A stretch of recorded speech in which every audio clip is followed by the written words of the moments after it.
Good Morning Business.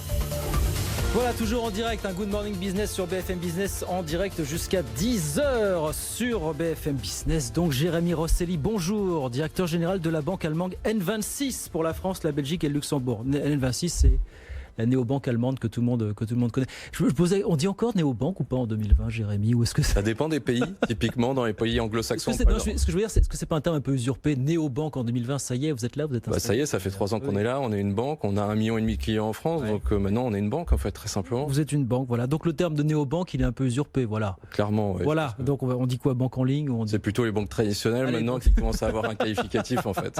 Effectivement. Bon, je voulais vous poser une question. Est-ce que les néobanques ou les banques en ligne, comme on dit, sont des victimes comme les autres du Covid? Parce que j'entends des commentaires, certains qui nous disent ah oui, mais on aurait pu penser que avec la montée en puissance des usages liés au digital ces dernières semaines, elles allaient en profiter pour marquer un petit peu plus leur territoire. Oui, mais disent les mêmes, on en voit certaines qui souffrent.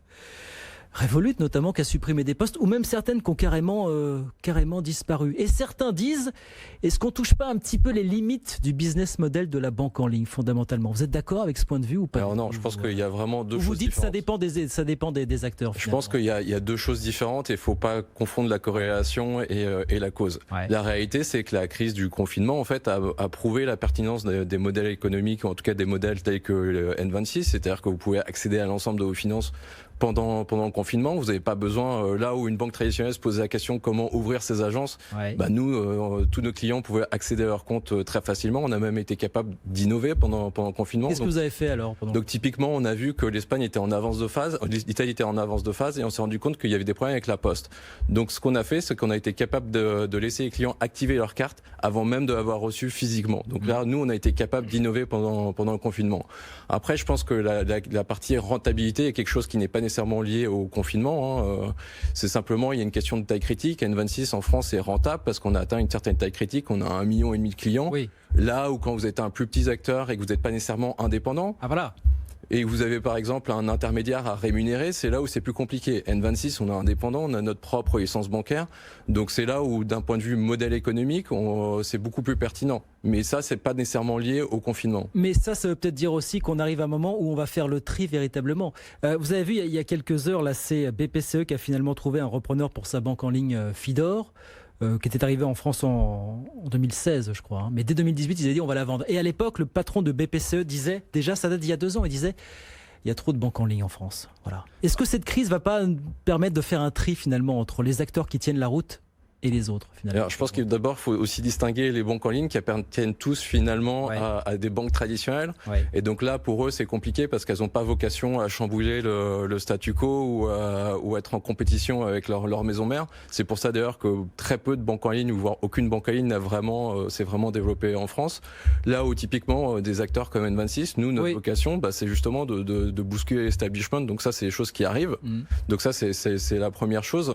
Ensuite, c'est normal quand il y a une vingtaine de nouveaux acteurs, qu'il n'y ait pas nécessairement la place pour 20 acteurs. Il en restera quelques-uns, clairement, nous on en fait partie. Certains sont tombés, la Morning, Ditto, Sésame, il y en a plusieurs qui ont mis la clé sous la porte là, à l'occasion de... C'est une réalité, mais ça c'est normal, mais ça ne veut pas dire non plus que le modèle ne fonctionne pas. N26, aujourd'hui, on est rentable, là où des grandes banques ne le sont pas nécessairement. Mais le problème de beaucoup d'acteurs, c'est un problème de fonds propres aussi, de manque de fonds propres, ce qui n'est pas forcément votre cas à vous.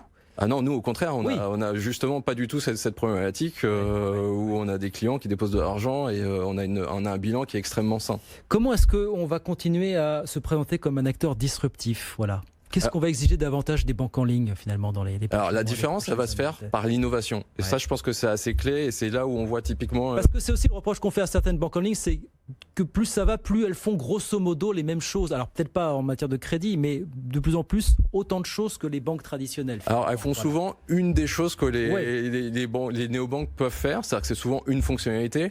Là où typiquement une néobanque comme N26, on est capable justement d'avoir l'ensemble des innovations et de toute façon la différence dans le futur, elle va se faire par l'innovation. Là où une banque traditionnelle, une banque en ligne, finalement, l'informatique, c'est finalement un coût. Chez nous, c'est un investissement. J'ai tendance à dire dire qu'on est une boîte de tech. C'est-à-dire qu'aujourd'hui, on est structuré comme une boîte de tech qui fait de la banque. On a plus de 500 ingénieurs et on continue 500 ingénieurs. Et on continue à investir. On a beaucoup plus d'ingénieurs que de banquiers, si vous voulez. Nous, vraiment, notre métier, c'est de continuer à innover. Et c'est là où se ferait la différence par rapport aux acteurs traditionnels ou en ligne. Sur quoi, justement, vous travaillez? Qu'est-ce que vous allez proposer de plus à vos clients dans les il y a beaucoup de choses. On est dans la personnalisation. Il y a beaucoup de choses qui sont en train d'arriver. Forcément, on est dans la banque, donc ça prend un petit peu plus de temps. Mais je peux vous assurer qu'il y a beaucoup de projets sur lesquels on travaille depuis plusieurs années. Vous ne pouvez pas nous en dire plus là sur ce que vous avez proposé. Malheureusement, non. Mais il y a beaucoup de choses qui arrivent aujourd'hui. Et pour vous donner aussi une idée de rythme d'innovation, nous, on améliore notre application toutes les 2 semaines. C'est-à-dire que toutes les 2 semaines, on améliore, on a des choses qui arrivent dans l'application qu'on n'annonce même pas. Mais le problème, c'est que des acteurs un petit peu solides de la banque en ligne en France, comme vous, comme Revolut, vous êtes en permanence copiés justement par ceux qui essaient justement de s'immiscer sur le créneau. C'est ça aussi maintenant.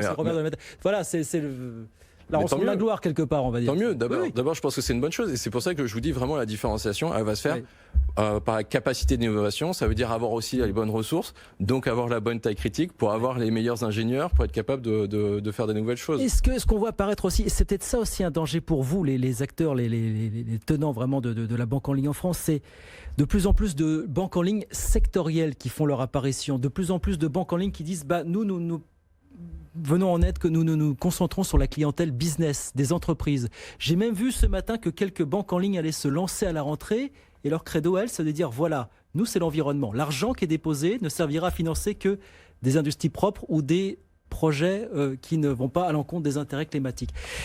De plus en plus de néobanques sectorielles qui arrivent, est-ce qu'elles vont pas venir vous grappiller là aussi, ici ou là, des clients dans les prochaines années? Il y a différentes choses. Je pense que c'est pas d'abord à nous qu'elles viennent grappiller des clients, c'est aux banques traditionnelles. Peut-être à vous aussi, pourquoi pas? En l'occurrence, on est comme des gens qui recherchent de la banque en ligne. Pourquoi est-ce qu'ils ne viendraient pas vous grappiller aussi? Alors N26 aujourd'hui, on est plutôt dans une phase de croissance. Pour vous donner un chiffre, on a plus de 2000 nouveaux clients par jour, tous les jours de la semaine, donc 7 jours par semaine.